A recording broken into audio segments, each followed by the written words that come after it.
the chat, where people who are new or just want to refresh their information with 350 Chicago can fill out online forms so we can get to know more information about you for anyone who might be new or want to update your information.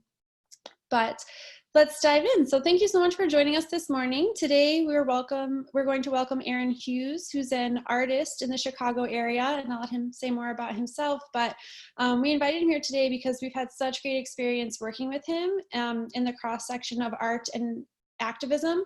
So he's led multiple art builds for us where we're designing banners and screen printing different posters that we walk around with in our protests so that we can share visually the work that we're advocating for on the streets when we go into protest. So I'm really excited to hear what Aaron's going to share with us today, and so I will turn it over to you. Thanks, Aaron. Cool. Hi, everyone. Thank you so much for having me. I'm honored to be here. I'm just going to see if I can't share my screen here. Share screen. Oh, cool. There we go. Share, and then so you guys see a slide now that says Justseeds? Yes. Cool. Well, hi everybody. Aaron Hughes. I'm an anti-war Iraq veteran. I know that might sound strange to some of you all, but my experience in my deployment in 2003, 2004 really awoke me to the contradictions of American exceptionalism, and a lot of my deeply held beliefs collapsed. And I kind of was grappling with this kind of loss of a lot of meaning and knowing what things, what actually had value as I was surrounded by and participating in so much destruction. And I kind of came to the conclusion that art, that creativity is this one force that can push back against destruction. And that has sent me down a path of utilizing arts in kind of every means possible to push back against the destructive forces in our lives. I've been really active. I got involved with activism with Iraq Veterans Against the War, and then that is now called About Face Veterans Against the War, and that has got me involved in all kinds of other art and activism projects, including Justseeds. Justseeds is an art cooperative. So we kind of collectively own our own distribution center out of Pittsburgh. And we have members in Canada, the US, and Mexico, and we're all involved with different social justice movements. And then we sell prints to help raise funds to keep the work going and keep making work for the movement. So I'll kind of, this is our crew. Kind of spanning the continent. We had our retreat last year here in Chicago. And this are some examples of some prints. These are by Dignidad Rebellia, who consist of Melanie and Jesus, who are both members of the cooperative. Is there a reason why it's not going to the next slide?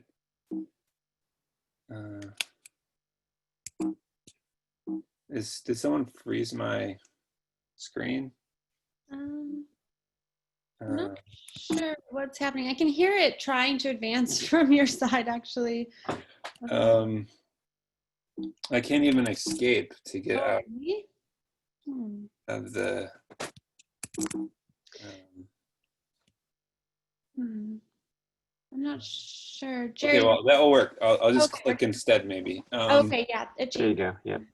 Sorry for the delay. These are some more examples by members from across the cooperative. You can see that a lot of our work is dealing with massive social justice issues, but we try and bring a lot of positive energy and try and uplift the people that are struggling to overcome the adversities, and as an empowering prince, as opposed to like really just focusing on how crappy things can be. This is a print I did for last year's community support artists, and I was really inspired by all the youth leading the global climate strike that I'm sure you all have been deeply involved with. And here's another example of some of my prints. This is another print for the CSA, Building Resistance. And there was a campaign, People Not Polluters. This is a really simple one color design, and then part of it is just so it's easy to screen print for mass actions. This is part of the same campaign. Again, kind of inspired by the youth here in Chicago and all their activism. And then I used that same design as a part of a series for the Earth Day to May Day with Warehouse Workers for Justice. They had organized with a bunch of other organizations this campaign trying to connect Earth Day and May Day and basically bring organized labor and unorganized labor together with the climate movement. And so these are some other examples. They specifically organized the warehouse workers that, the warehouse industry is a massive contributor to our greenhouse gases, and also just local pollution areas, and even like where the warehouses are located. And so anyways, I wanted to lift up their struggle, and so I met with different workers and talked with them, and then lift up their specific stories while also trying to connect it in with local with their organizing efforts and the Earth Day. So this was pulled from a strike that a number of workers in central Illinois had basically walked out of their warehouse, refusing to go for not having safe working conditions. And of course, we need the Green New Deal yesterday. So I share that because it's just kind of a nice background of like different graphics and things that are coming from this community. And the way we bring those into the movement a lot of times is through art builds. And specifically, a lot of us have been inspired by this guy, David Solnit, who he's been doing art builds basically since the 1980s. And he was really involved with the Direct Action Network, which was involved with shutting down the World Trade Organization back in the 90s. And he currently he works for 350.org as the North American Arts Organizer. And so he's, his strategies that he's refined over a number of years have kind of become tools that many of us use, to include what he's doing right now is building a crossbar banner. And so it's a really easy way to make visuals that then help tell the story of what people are in the streets for. And you can kind of get a better picture. And so, all of the work that he's doing is always involved with frontline communities and kind of inspired, and often the art is done by those communities, and he often is kind of in the production mode. So here's some examples. This are some massive crossbar banners in the streets in San Francisco where he's located. And we'll come back to crossbar banners, but you can see here again, these are all crossbar banner, or a number of crossbar banners. And that's a really strategic tool for actions because it's up above people's heads. It helps tell the story of what people are in the streets for and why, without, as images go out in social media without anyone having to say. So one of the things he shares is movements have 4 things in common. Fed-upism, grievances with oppressive power, 3, interest of others to grow, and 4, all used creative art. That's from Yara Allen, and she is one of the arts organizers with Moral Mondays down in North Carolina, which is also now involved in the Poor People's Campaign, and they kind of with Reverend Barber. And they've really centralized arts and how it can help build community and build resistance. And they use a lot of singing specifically to kind of enter public space with. So something to think about. And, you know, art builds themselves are a great way to organize. Often people think of organizing as, oh, we got to get to the action, but they don't think about the process of getting to the action as actually the part of building power, building community, and building resilience. And one thing these art builds allow is the opportunity to sit down and create together, get to know one another in your organization, cross organizations, and find, you know, out new things about different issues that you might not know about, and kind of build power collectively. And it's always a bummer when you end up being the only one in the space working late at night trying to get all the art together. So I share that just because it's like really important to remember that like this is all about collective energy and how that can be a really useful tool to building power for an organization. I had the privilege of getting to work with David at the Paris Climate Summit back in 2015.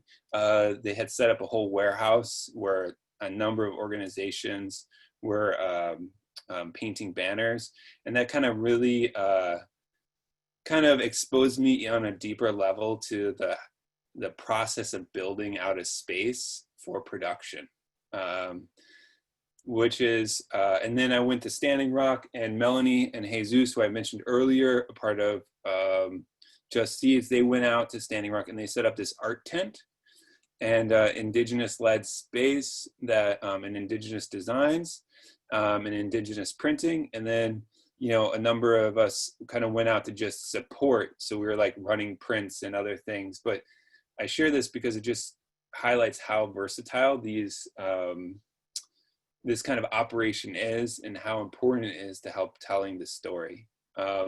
So that brings us here to Chicago.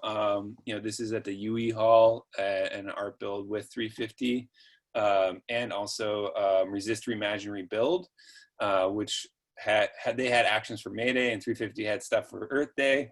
And this is before connecting the two, but it was a nice time to bring these two different organizing communities together through making art.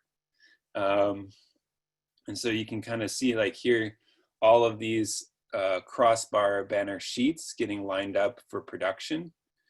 And then there's some detail work that people did to really make them pop.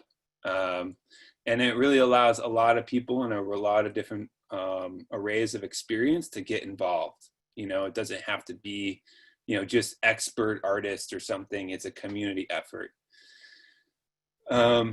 And here's banners. We often trace the banners out with projections, and then, you know, a number of members from the community can just get involved with painting and bringing them to life. So I'm just going to click through some examples. So you can see how a lot of people can be working on the process, and through that just get to know each other. And then unfortunately I don't have pictures from the 350 action, but I have pictures from the Resist, Reimagine, Rebuild action on May Day. And you can see how the banners like help tell the story and give visuals. And without that, you know, there's a lot of demonstrations that, you know, maybe looking later on through social media, you don't necessarily know, like, well, you know, what was the message of the people organizing? What were they trying to say? Here's another, this was for Fight for 15. And they're, you know, you can see they're all like one color. This is back at Standing Rock. Some examples of, you know, they wanted to change the messaging from protesters to water protectors. And they did that through the visuals that they brought. And how those visuals then became the message that then the media and other people picked up on. Let's see here. This is for the Poor People's Campaign here in Chicago. And this is for their action down in Springfield. And most last year, I helped with the Art Build Workers, which is a spinoff from a few Just Seeds members formed an actual LLC so they can kind of really up the game of these art builds. We did one for the Chicago Teachers Union for their strike. We worked with local artists to like design graphics based on the union's language and demands. And, you know, this allowed for their messages to go out into the world and have all of these visuals through one, you know, over one weekend. They made all this stuff. You know, the union themselves made it. We didn't, you know, we were helping and coordinating and such, but, you know, we didn't make it for them, which is really exciting, I think, when people get to be out in the streets. And so I kind of went through that pretty quickly, but the last thing I'll share is just right now, every other weekend at the P.O. Box Collective, which is a little space on the north side, we're just making banners for movement organizations based on whoever reaches out to us. And, you know, I know, and for people that might not feel comfortable like being out in the streets right now, it's a great way to kind of support, you know, so we try and maintain our distance and all work on these banners that then end up going into the streets and being used in different actions around the city. And this was again for the warehouse workers for justice. So that's at the P.O. Box Collective. I can share links to both Just Seeds and the P.O. Box Collective in the chat. So yeah, I don't know, that was maybe too fast, but No, that was awesome. Yeah. I wanted to kind of get through stuff and I was showing a lot of images, so I'm sorry if that was No, I think it's great. We can open up to a conversation now, which is always nice. And yeah. I just want to reemphasize some of the things that you already said. I've participated in a few art builds now and walked away from it not only feeling like a more creative outlet and being impressed with the amount of detail that we can put on a banner, which I just think is remarkable, and they're so powerful and impactful. And like you said, you can get your message across just by, you know, having this art. And then the other thing I wanted to say is really the community building. I met people who were working, like especially when we did the build for Elwood, Illinois, the People's Climate March, and it was September of 2018 when we had that. And I really got to meet Roberto, who leads Warehouse Workers for Justice, and understand all of the work that they were doing. So it was just really powerful to build community and understand the work of other activists and then how you could potentially work together in the future. So I think, you know, it's really important. Attending art builds is really great for any type of activist. And then also, Aaron, if you could say a little bit more about the P.O. Box Collective. I don't know if stuff has changed from COVID, but I know you were getting together on like Saturdays to do the work, and anyone can help with that, right? Yeah, so every other Saturday we meet outside the space. The P.O. Box Collective is in Rogers Park. It's in this old actual P.O. Box post office that the post office closed and relocated, and now it's just a community art space, collectively run, and they have a ton of programming. And they asked earlier this year for me to do a residency, and it was a little bit like chaotic because of COVID, but one of the things I proposed was just to help the movements in the streets. It was just to gather socially distanced and paint banners together, which, you know, there's different comfort levels, and I understand that we have hand sanitizer and masks for people that, you know, don't show up with a mask. And, you know, the banners are already pre-drawn out and people kind of just hang out and paint. 2 weeks ago, we did a big push for a group working with the refugee community here in Chicago. Most recently, there's a group in Rogers Park fighting to close. There's a migrant youth detention facility there. They've been trying to get that space closed and get those kids released. So we made some banners for them, for their actions. And, each week kind of comes a different, request. So we're just trying to support where we can, which is kind of great because it also helps, the different people involved. And, really it's like sometimes people walking by stop and like, oh, can I help paint? I'm like, yeah, sure. But they also then get to learn about these other issues that are happening in different parts of the city. And so, art becomes, again, an organizing tool. And and just going back to that whole idea of like every movement has utilized arts and culture. And I don't know how it is with you all, but often that side of the work gets sidelined. It's like, oh, like we need a designer to make a design for this flyer, or we need this thing, as opposed to like it being integrated to every part of the organizing. And instead of thinking organizing as like a kind of like a process of like all these tasks, it's like a creative process of people learning and growing and creating together, which I think is why and letting it kind of happen naturally as people are brought together and just make. I mean, I don't know how how much experience people have had that kind of opportunity, but I imagine even just thinking about like art classes when you're younger and just getting together and getting to make with other people is this like really inspiring and beautiful thing, regardless of where you are on the art, like creative spectrum. Yep, definitely.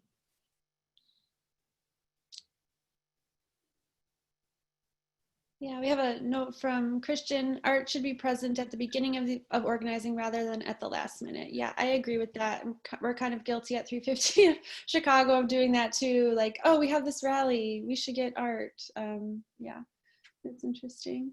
Well, I just, going back to some of these side, the art's also really tactical. Like, some of the images I showed were most of them were a lot of people, but with one banner and 3 people, you can shut down an intersection. With one, parachute banner, you can, and 10 people, you can shut down a major intersection in Chicago.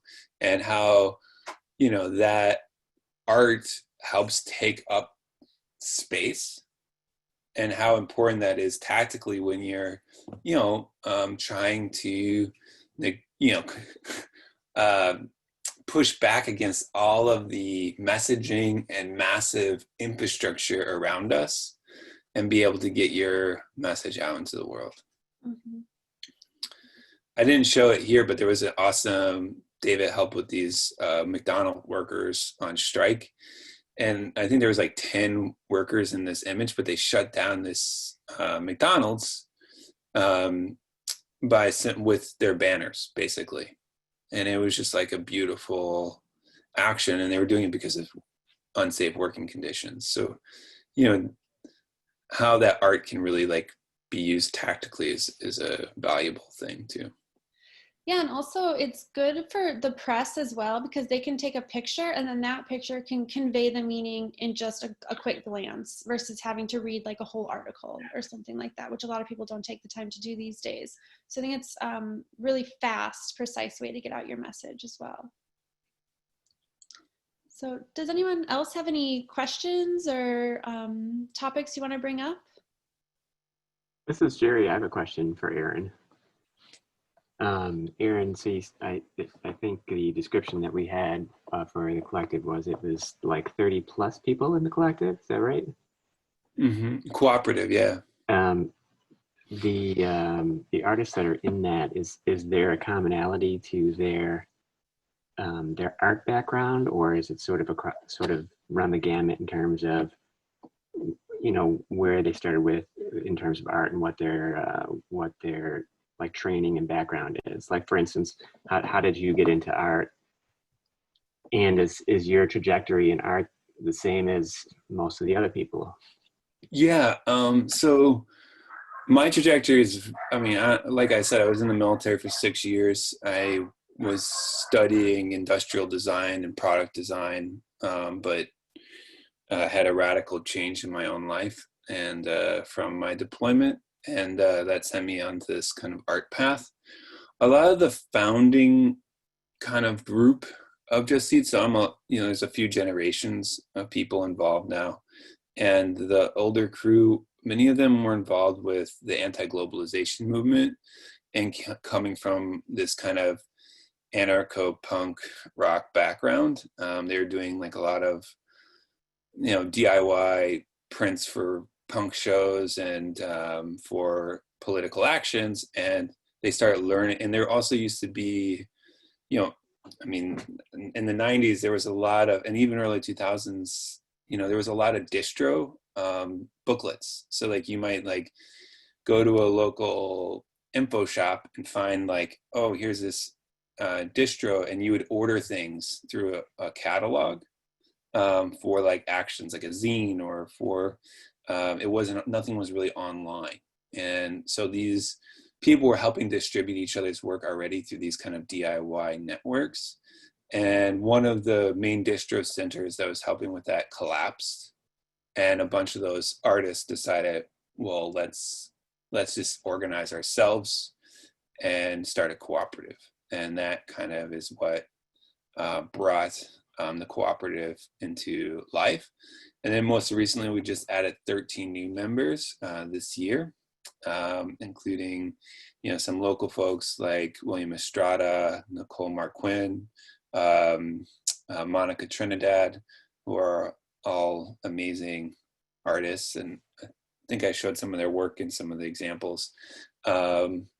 And they are, they have, like Monica is involved with the For the People's Art Collective, and she has a whole nother network and kind of trajectory in her art making. She was really involved in the No Cop Academy project, and really, and also the We Charge Genocide project, where a group of youth brought charges to the UN court around torture of Black youth here in Chicago by the police department. And so her network is very different, and background is very different that she's coming from.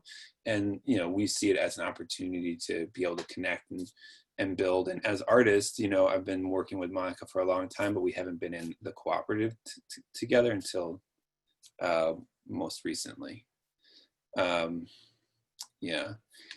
And I hope, hopefully you can see some of that and some of the diversity of approaches. Like this center image here, this is by Monica, this by Mary Tremont, this by Eric Ruid, Meredith Stern, this by Beck Young. And they, Beck Young is involved with work in Detroit. She was really involved with their summer organizing projects, and Grace Lee Boggs projects. And it's about building resistance and sustainability when industry and is never going to come back. And you can kind of see that in her design. And Meredith is all about these like cats and wood blocks and cats becoming political activists. And each artist brings their Eric Ruin does all these cuts, so these are all done by cutting paper. And so each artist kind of brings their own techniques and strategies to the table.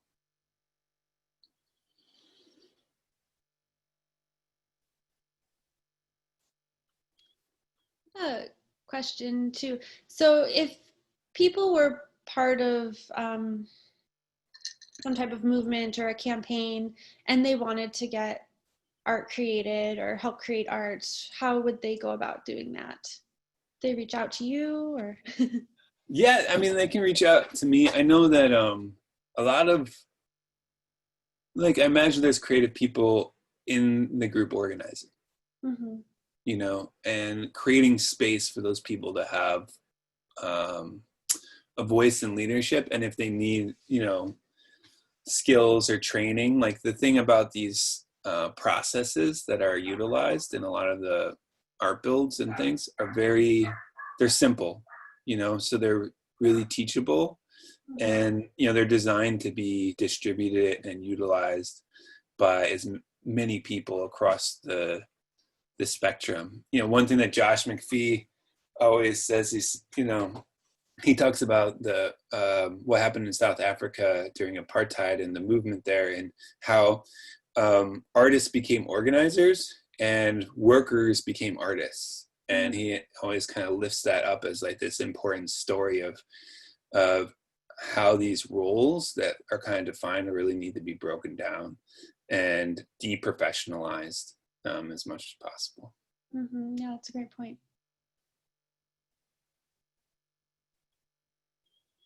Do we have any other questions?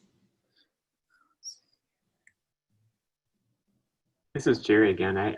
I'm totally curious about like what an art build. I mean, you showed photos of what an art build looks like, but I'm of course I'm naturally curious to know a lot of what we're seeing are obviously. I always knew this as quote unquote silk screening. I don't know if that's a passé term at this point or not, but is that the sort of the primary medium that's used at an art build, or is it kind of all sorts of different media? Yeah, so screen printing is a heavily relied upon strategy, but a lot of, depending on the numbers, a lot of art builds might not even have a screen printer, or depending on the resources. It's just with screen printing, you can just produce so many more images. And it's like, yeah, you could do it digitally, but there's something beautiful about like, I mean, one of the big things that is kind of like on the edges, it's like, this can be like 3 friends getting together and just painting a banner, and you can call it an art build.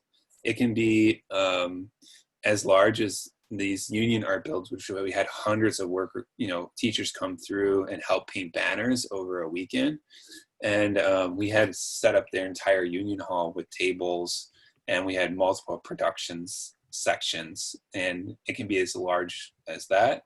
And one of the things that we've been kind of as a community pushing back on is like unions especially would like spend $10,000 on printing flyers and printing signs and things like that. And it's like, well, that money could go back into the community instead of some print corporate print production. And even some of the unions like use union shops.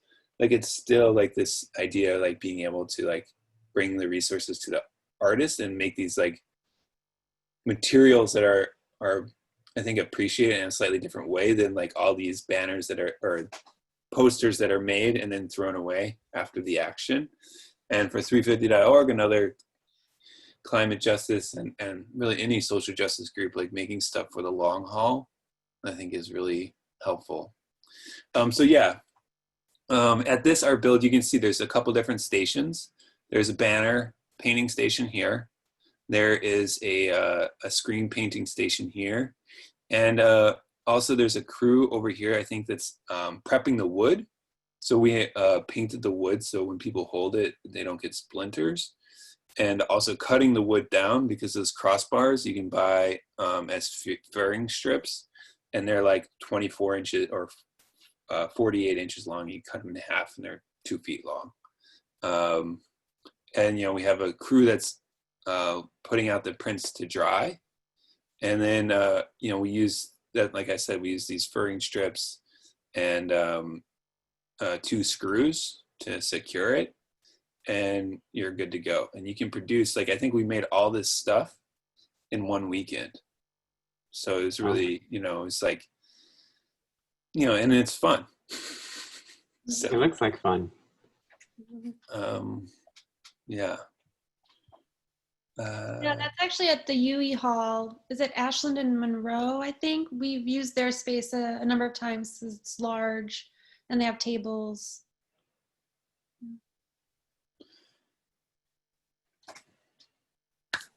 I'm looking at some of these others. Of course, I'm always interested in some of the details of the process. And I just remember, I don't know if you remember, Melissa, when we were at the Rise event, I had a pretty tall one for a while. And sometimes these things, really pick up some wind. So you kind of feel like you're, you know, going to be blown away. I'm assuming that some of these have some sort of like special design to allow air to pass through or something. Like, how do you deal with that? Like these that you're showing right now seem to be, you know, gigantic sails, but They are gigantic sails. You got to use for these. You can see that the crossbar is not secured in the center here. It's done with these ties, which allows it to move and flux. And this is a piece of bamboo, which bamboo itself is really flexible. Right. And even in this image, a part of why you see this like going this way is probably because it was getting blown. But you know, the people holding these, like, often you want to be able to switch out because they can definitely be a little bit much after a while. And you know, some of the bigger banners, people will cut little U-shaped notches in order to make to let the air flow through. But you can see, like, you know, a lot of these banners that we do, there's not even like a bar or anything, and they're low, and then the crossbar banners are the ones that kind of are up high, and they, you know, they often, even if they pick up wind, like the wind will kind of sail around them. It's the banners that are fully painted and they're gessoed, and then they're like 10 foot high. They catch the air and they're not going to let go. Whereas these, they're on muslin, which is another kind of nice tool. Like all of this, like the banners and the crossbar banners, the big banners, they're all made with the same material. You know, so it's all just sort of muslin, a breezy fabric. rolled out, yeah, painted, and put to the side. The only thing different is the parachutes.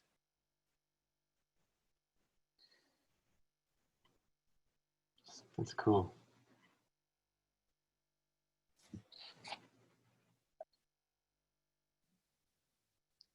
And yeah, I think I gave you all the ability to unmute yourselves. Now, sorry, you might not have been able to before. So if anyone wants to ask a question verbally, please do. I know we've been focused mostly on, you know, art builds of physical art, but I'm just curious about if we wanted to try to mess around with digital art. Do you recommend any particular digital tools as well? Well, so another big thing about all of this is, you know, all of it's for social media. Like all of these photos, like one of the key things of the Chicago Teachers Union art build was all of these became social media photos. And, you know, sharing photos on social media is by far, like, it's super easy and super versatile.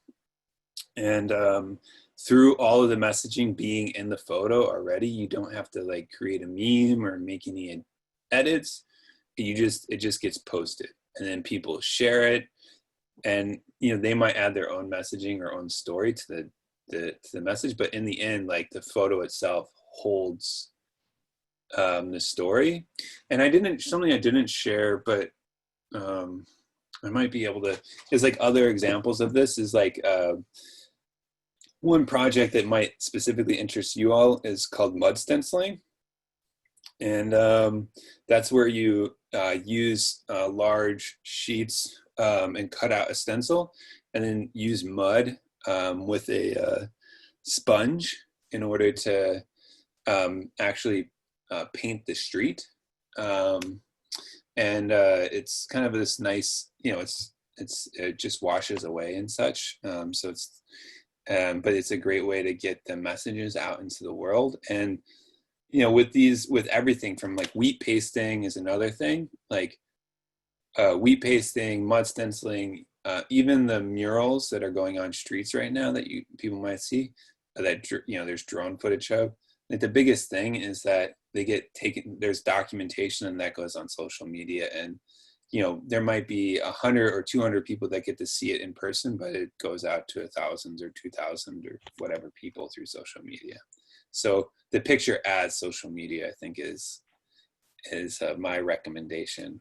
And making sure you have somebody there to do that documentation is really helpful. These photos are by Joe Brutsky, who's from Milwaukee, who came down to specifically document all of the art and art build in order to post on CTU's website. Yeah, and Aaron, I've heard of wheat pasting. What is that exactly? Yeah, here, let me, yeah, real fast. Let's see here.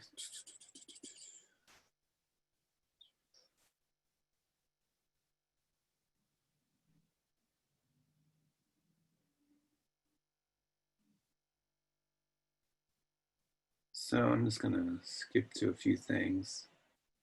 Let's see here. So this is, so I mentioned, Justseeds, we do portfolios. I'm really involved in anti-war organizing. We did this big portfolio about Iraq veterans against the war. But the main thing is, we also then we pasted these prints all over the streets, Chicago, in Portland, in New York. And so literally wheat pasting is, it's just a really, you might, especially here in Chicago, you'll see like all of these boarded up storefronts, and often they're covered in liquor advertisements. And what we have done is just gone in the middle of the day and we paste it right over those liquor advertisements. They often don't last long because actually those liquor advertisements, those guys are serious, and they'll like come back and like, paste back over your wheat paste real fast with more liquor advertisements. But it's just a way to like have the messages in the streets. It's just, wheat paste is simply boiling wheat and water into a paste. And let's see here, and I'm going to show you some pictures. So here we're cutting out some, this is tar paper. This is actually at Fort Hood. So I spent a number of years organizing. You guys might have heard of Fort Hood recently in the news because of these murders that are happening down there, but there's also 2 mass shootings down there. And in between those mass shootings, I was doing organizing of GIs around their rights and around deployments, because many of them were being redeployed with mental health issues. And so we did these mud stenciling actions with these group of active duty guys all over the Fort Hood. And there's a lot of abandoned buildings on the post. Also, this is in Pittsburgh at the G20. This is Joyce Wagner, Marine Corps veteran, and Chantel Bateman on the left. Both are Marine Corps veterans. And this is at the Veterans Memorial in Pittsburgh. And they did these mud stencilings that say, "We will not sacrifice for your profit." And Jeremy Bergren, another Marine Corps veteran.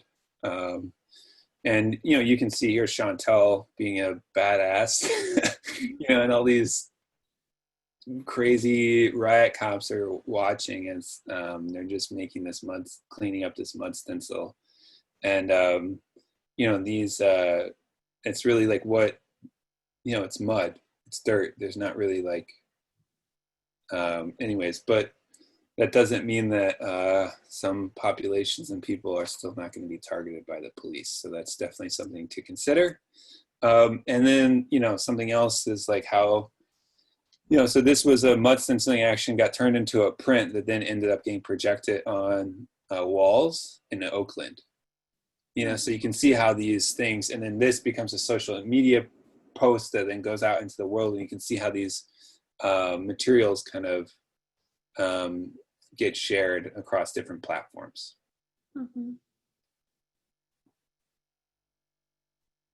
Yeah, it's a really cool eco-friendly technique. Yeah, I think there was actually a student in Wisconsin that designed it, and it was originally they were trying to figure out an alternative to spray paint. Cool.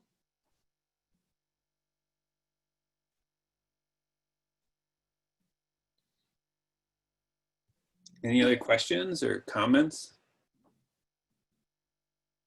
One question I might have for you all is like, what kind of art do you guys think would be helpful for your work and your organizing?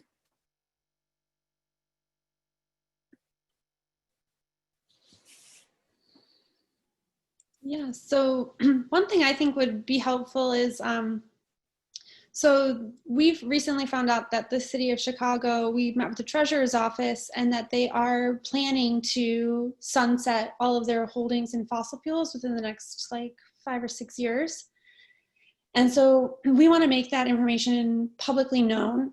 So when we met with the treasurer's office, they were like, oh yeah, like you can look at our portfolio or look at our policy online and you would know it. But how many people in Chicago are actually going to the city of Chicago's policy page on their finances?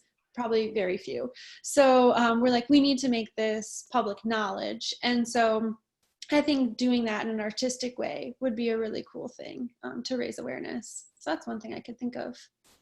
Yeah, it sounds like a great campaign, like visual campaign. Yeah. Mm-hmm. Are there other people that have thoughts about art and your work and organizing?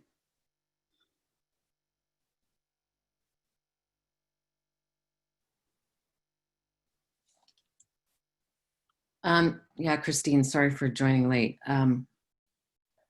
But I really appreciate the sort of transforming, oh, I could put my video on too. Mm-hmm. Transforming the street art into virtual art. It's like so powerful. And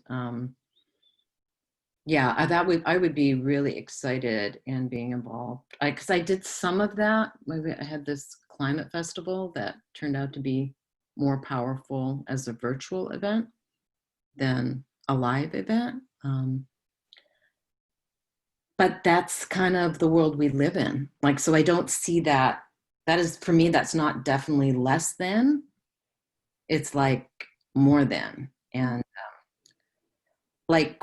and just last thing I'll say is the photos that you showed of those acts of resistance, right, are so more powerful than just whatever other digital media, right? Because you're showing like a performance, you're showing somebody being brave. You know, if we could get some cops or people dressed up as cops. I'm just saying that what you showed was so powerful and could do so much on social media. So like 2 thumbs up. I'm really jazzed. And now I'm gonna stop talking and stop. Yeah, thanks for sharing that. Yeah, again, I really think like the images of the action become the social media, and how that can be really a powerful tool as opposed to creating a different kind of social media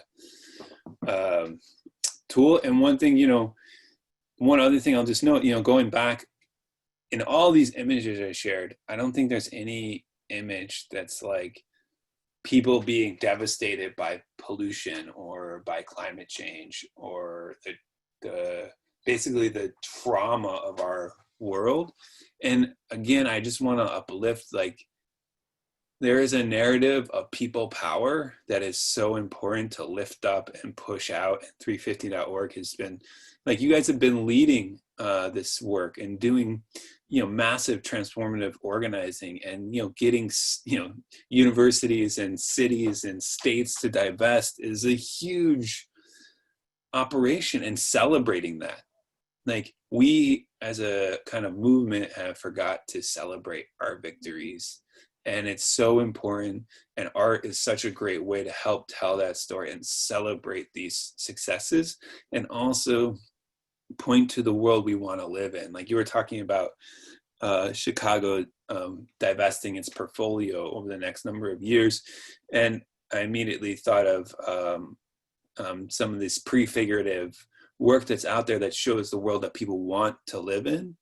And it's like, the world is Chicago divested from these fossil fuels already, and that like it's happening, but like showing that world what it's going to look like when it's happened, and celebrating that world, I think is really inspiring. And it's a different way of getting people engaged. It's like, oh, let's fight for what we want and what we can win, versus like what we're against. I know that was one thing that we as a veteran community really struggled with. We spent years organizing against the war, And, it's really hard to organize against something, and it's much easier to know when and know how, if you want or not, than it is if you organize for something, which is why we start organizing for the right to heal and the ability to heal from war trauma, which limited the number of people deploying, which made it harder for the military to maintain its deployment forces. And, thinking about 350.org, you guys have goals of what you want to win. And I think celebrating those wins and uplifting them and what the world looks like when you've made those wins, like that's a creative act in itself. Like if everybody here like wrote a list of words that come to mind when they think about what this Chicago will look like when you've won, and then you start putting that out into the world through images, that's really exciting and inspiring. I love that idea. We talked about that in a previous 350 meeting about like re-envisioning the world that you want, not just like taking things away. So there was a really cool, at the One Earth Film Festival this year, I watched Regen 2040, and it was all about that, like envisioning a world with a healthy climate where we've made all the changes that we need to make, versus just saying like, we're anti-fossil fuels. Because then people are like, oh, well then the fossil fuel industry very easily can say, oh, you're not going to have fossil fuels. Then I've seen these ads they put together where like, you won't be able to heat your house. You can't cook your food, like just ridiculous accusations. So yeah, I think I totally agree with you. Like envision a world that's different and what you want.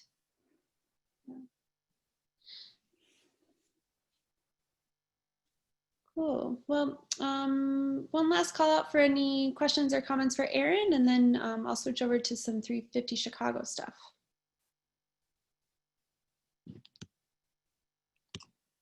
Okay, great. Well, thank you so much, Aaron. It was so powerful and amazing. Thank you so much for taking the time to be with us this morning.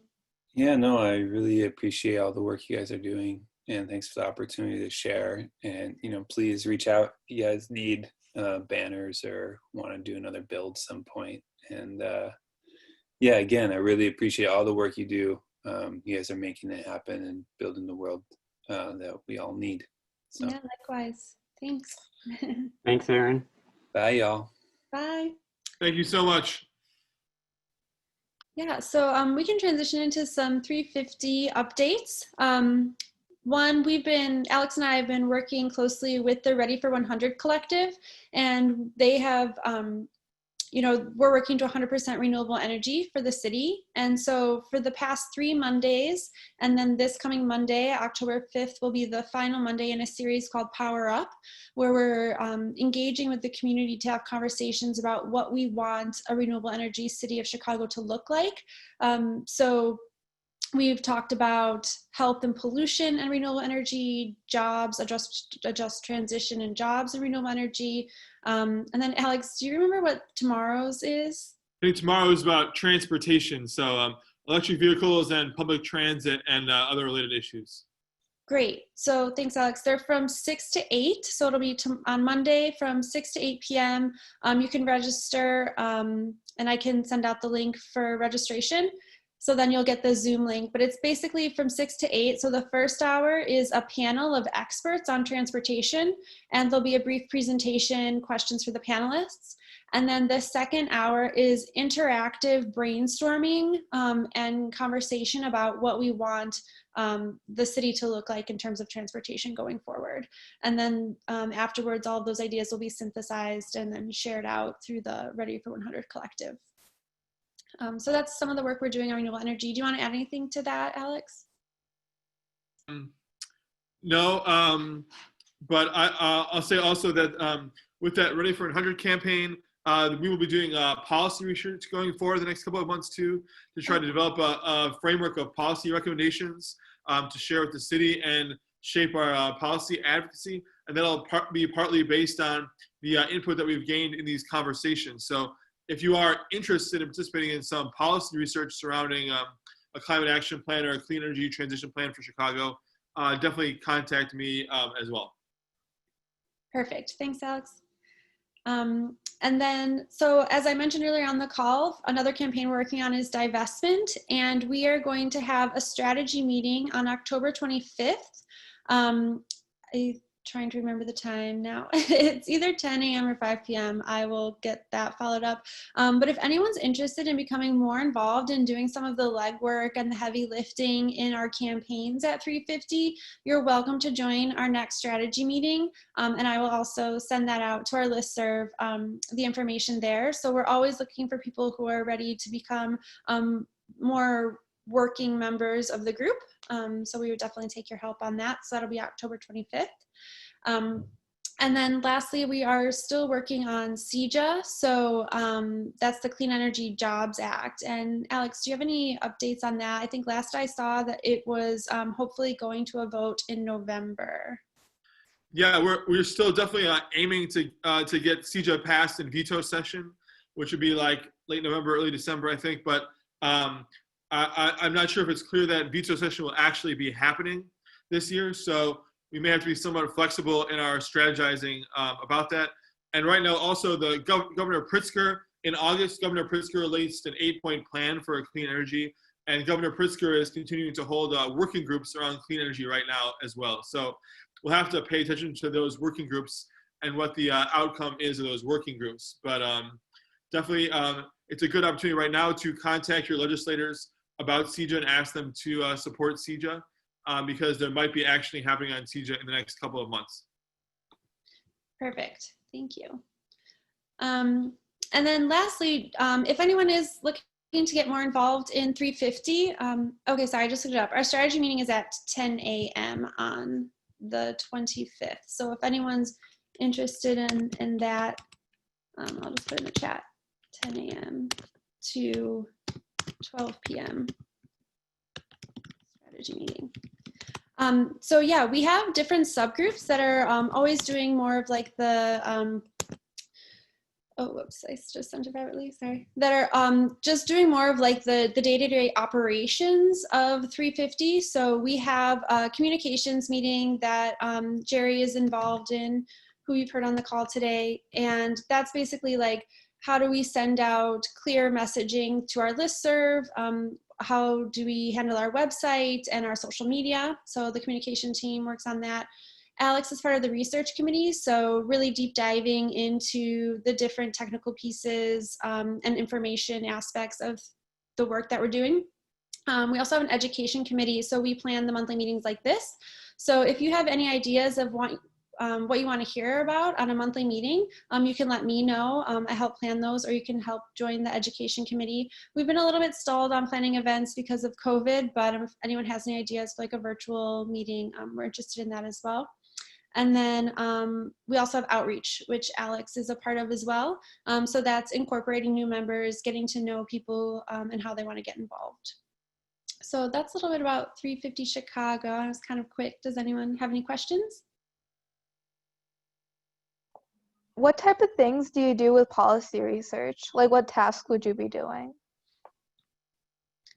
Alex, can I turn that over to you? Sure. So yeah, so if you're interested in research, we have our research committee meets every month, and we're meeting next on Tuesday, October 13th at 6 p.m. And there are different research projects going on. Larry, one of our members who's not here, is working on the fiscal case for divestment.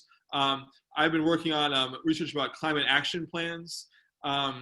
Where I live in Oak Park and also in Chicago. For the Ready for 100 that Melissa mentioned about a transition to clean energy in Chicago, we're hoping to create 4 policy research working groups, one on renewable energy, one on jobs and economy, one on transportation, and one on energy efficiency. And we'll be drawing on input from these community conversations that we talked about, as well as examples from other cities to try to create recommendations for Chicago about what should be included in a clean energy transition plan. So it's creating policy recommendations and using case studies to illustrate what should happen with those policy recommendations for the city in those different policy areas. So you can definitely get involved in one of those policy working groups if you wanted.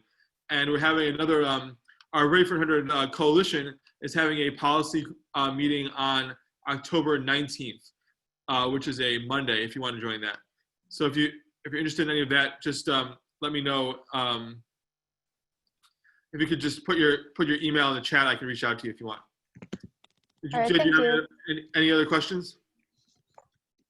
Okay. If you just put your email in the chat, I can reach out to you about it.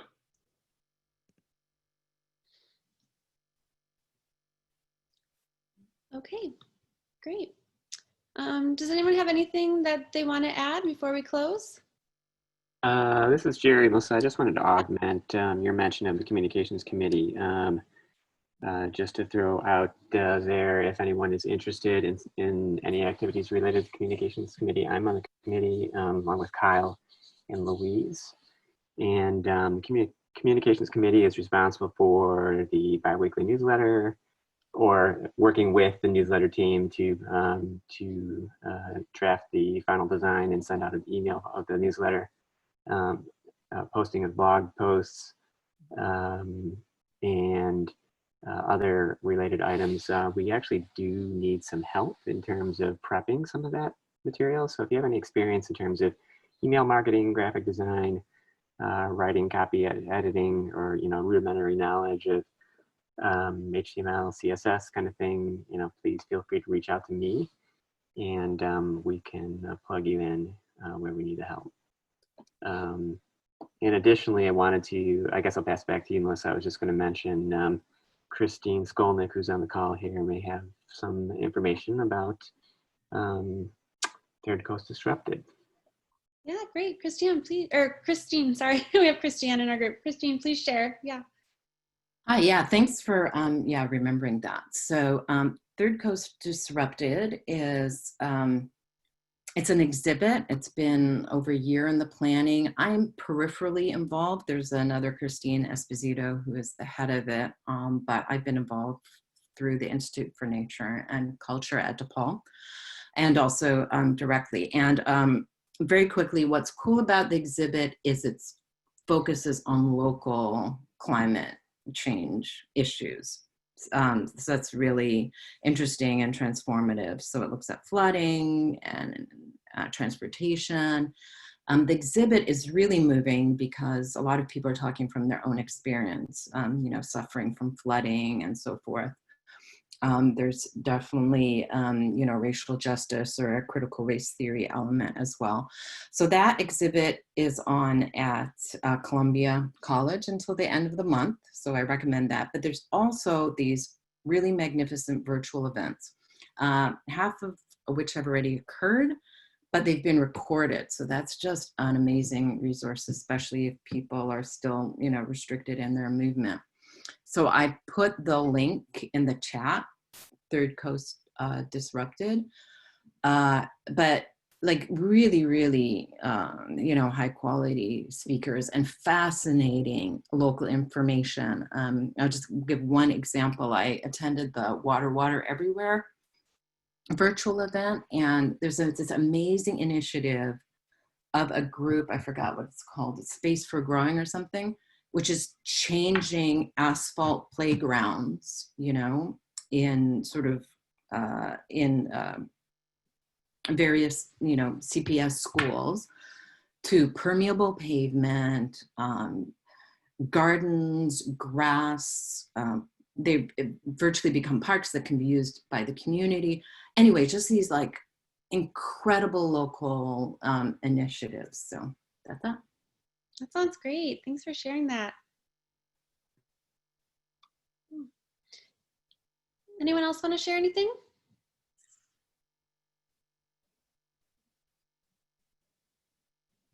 Okay, I guess we'll close for today. And as a reminder, Jerry has recorded this session, so we'll be able to post it to the website. If you want to share with anyone who wasn't able to make it today, that would be great. And then we will meet next month, which we actually haven't planned the topic yet. So if anyone has any ideas or anything that you're interested in hearing about, feel free to send me an email. I did put it in the chat before, but I'll share it again. And we'll plan for meeting again in November, the first Saturday at 10 a.m. Great. Thank you everyone so much for coming. I appreciate it. Thanks, everyone. Thanks. Thanks, everyone. Thanks.